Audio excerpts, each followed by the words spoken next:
ശ്രീമന്നാരായണീയം 67 ദശകം. ഗോപീഗർവപ്രശമനം.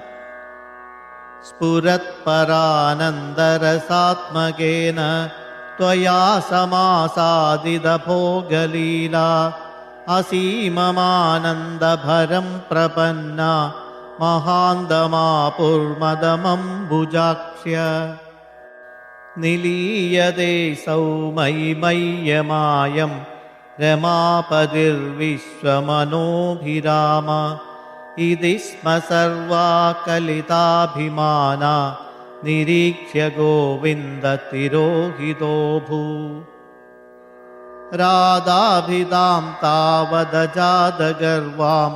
അതിപ്രിയാം ഗോപവധൂം മുരാരേ ഭവാനുപാദായ ഗതോ വിദൂരം തയാ സഹസ്വൈരവിഹാരകാരീ തിരോഹിതേധ ത്വയി ജാതതാപ സമം സമേതാ കമലായതാക്ഷ്യ വനേ വനേ ത്വാം പരിമാർഗയന്ത്യോ വിഷാദമാപുർഭഗവന്നപാരം ഹാ ചൂത ഹാ ചമ്പകകർണികാര ഹാ മല്ലികേ മാലതി ബാലവല്യ കിം വീക്ഷിതോ നോ ഹൃദയൈകചോര ഇത്യാദി താത്വത് പ്രവണാവിലേപു നിരീക്ഷിതോയം സഖി പങ്കജാക്ഷ പുരോ മമേത്യാകുലമാലപന്തി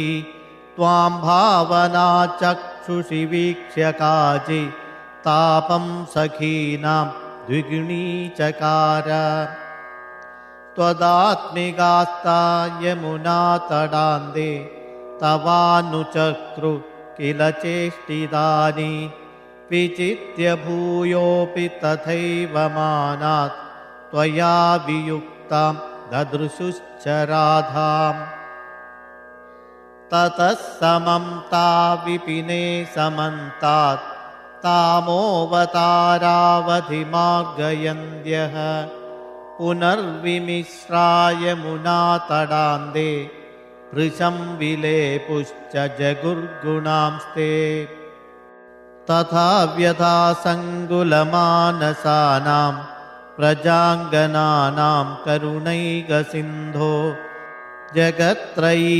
മോഹനമോഹനാത്മാ ത്വം പ്രാദുരാസീരയി മന്ദഹാസീ സന്ദിഗ്ധസന്ദർശനമാത്മകാന്തം ത്വാവീക്ഷ്യ തന്വ സഹസാ തദാനീം കിം കിം ന ചക്രു പ്രമദാദിഭാരാത് സത്വം ഗദാത് പാലയ മാരുതേശ.